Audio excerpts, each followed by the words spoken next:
School ਜੱਟ ਸਾਹਿਬ ਨੇ ਮਸ਼ਵਰਾ ਨਾਦਰ ਭਾਈ ਨੂੰ ਬੜਾ ਅੱਛਾ ਦਿੱਤਾ ਕਿ ਨਾਦਰ ਭਾਈ ਟੁੱਟੀ ਜੀ ਮੋਟਰਸਾਈਕਲ ਲੈ ਕੇ ਜਾਓ, ਮਾਝੀ ਲੱਖ ਰੁਪਇਆ ਸਸਤੀ ਹੋ ਜਾਏਗੀ। ਤੁਹਾਡਾ ਮਸ਼ਵਰਾ ਜਾਇਜ਼ ਹੈ, ਲੇਕਿਨ ਇਹ 5-10 ਸਾਲ ਪੁਰਾਣਾ ਮਸ਼ਵਰਾ ਹੈ। ਹੁਣ ਦੌਰ ਬਦਲ ਗਿਆ। ਹੁਣ ਜੂ ਦੇ ਵਿੱਚ ਪਤਾ ਕੀ ਹੈ, ਜ਼ਿਆਦਾਤਰ ਮਾਲ ਵਿਕਦਾ ਉਧਾਰ, ਤੇ ਜਿਹੜਾ ਬੰਦਾ ਟੁੱਟੀ ਮੋਟਰਸਾਈਕਲ ਤੇ ਜਾਏ ਨਾ ਉਹਦੇ ਕੋਲੋਂ ਉਂਝ ਹੀ ਜਿਹੜੇ ਜਾਂਗਲੀ ਲੋਕ ਨੇ ਮੁੱਲ ਹੀ ਪੁੱਠਾ ਕਰਦੇ ਨੇ। 4 ਲੱਖ ਵਾਲੀ ਦਾ 8-9 ਲੱਖ ਮੰਗਦੇ ਨੇ ਕਿ ਇਹਨੇ ਕਿਹੜੀ ਲੈਣੀ ਹੈ, ਸ਼ਦਾਈ ਜਿਹਾ ਬੰਦਾ ਆ ਗਿਆ। ਯਕੀਨ ਮੰਨੋ, ਗੱਡੀ ਤੇ ਮੈਂ ਆਪ ਜਾਵਾਂ ਨਾ ਜਾਵਾਂ, ਉਸਤਾਦ ਹੋਰਾਂ ਨੂੰ ਜਾਂ ਭਾਈ ਨਾਸਰ ਨੂੰ ਘੱਲੀਏ ਨਾ, ਤੇ ਮੁੱਲ ਹੀ ਸਿੱਧਾ ਮੰਗਦੇ ਨੇ। ਆਪ ਹੀ ਸਾਰੀ ਗੱਲ ਦੱਸ ਦਿੰਦੇ ਨੇ ਵੀ ਇੰਨਾ ਅਸੀਂ ਮੰਗਦੇ ਰਹੇ ਆ, ਇੰਨਾ ਲੱਗਾ ਹੀ ਤੇ ਇੰਨੇ ਦੀ ਅਸਾਂ ਦੇਣੀ ਆ। ਉਹ ਵਹਿੰਦੇ ਨੇ ਨਗਦ ਪੈਸਾ। ਯਾਰ ਬੰਦਾ ਗੱਡੀ ਤੇ ਆਇਆ, ਇਹਦੇ ਕੋਲ ਪੈਸੇ ਹੋਣੇ ਨੇ, ਸਾਨੂੰ ਨਗਦ ਪੈਸੇ ਮਿਲ ਜਾਣੇ।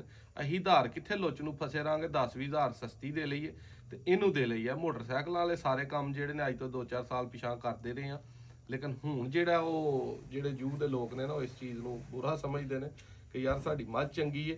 ਗੱਡੀ ਉਹਨਾਂ ਦੇ ਕੋਲ ਆਏ ਬਜਾਏ ਪਰੇਸ਼ਾਨ ਹੋਣ ਦੇ ਕਿ ਯਾਰ ਰੇਟ ਬਹੁਤਾ ਮੰਗਣਾ ਜਾਂ ਇਹ ਕਰਨਾ ਉਹ ਕਰਨਾ, ਯਕੀਨ ਮੰਨੋ ਖੁਸ਼ ਹੋ ਕੇ ਚੀਜ਼ ਦਿੰਦੇ ਨੇ ਕਿ ਚਲੋ ਯਾਰ ਸਾਡੀ ਟੌਰ ਬਣੀ ਹੈ, ਸਾਡੇ ਕੋਲ ਗੱਡੀ ਆਈ ਹੈ, ਸਾਡੇ ਕੋਲ ਜੀ ਜਿਹੜਾ ਉਹ ਚੱਲ ਕੇ ਆਏ ਨੇ।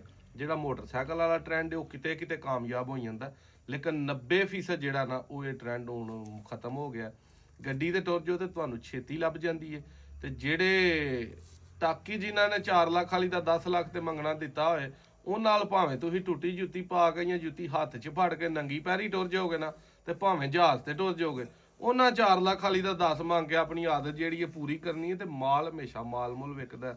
ਨਾ ਅਸੀਂ ਏਡੇ ਸ਼ਦਾਈ ਆ ਕਿ ਅਸੀਂ ਲੱਖ ਮਹਿੰਗੀ ਲਈ ਲੈਣੀ ਹੈ, ਨਾ ਅਗਲਾ ਹੀ ਏਡਾ ਬੇਵਕੂਫ ਹੈ ਕਿ ਉਹਨੇ ਸਾਨੂੰ ਗੱਡੀ ਵੇਖ ਕੇ ਜਾਂ ਮੋਟਰਸਾਈਕਲ ਵੇਖ ਕੇ ਲੱਖ ਸਸਤੀ ਦੇ ਲੈਣੀ ਹੈ।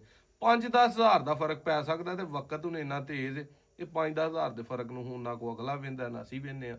ਅੱਲਾ ਮੀਆਂ ਸਾਰਿਆਂ ਦੇ ਮਾਲ ਨੂੰ ਸਿਹਤ ਤੰਦਰੁਸਤੀ ਦੇ। ਸਕੂਲ ਜੱਟ ਸਾਹਿਬ ਤੁਹਾਡੇ ਮਸ਼ਵਰੇ ਦਾ ਬਹੁਤ ਸ਼ੁਕਰੀਆ।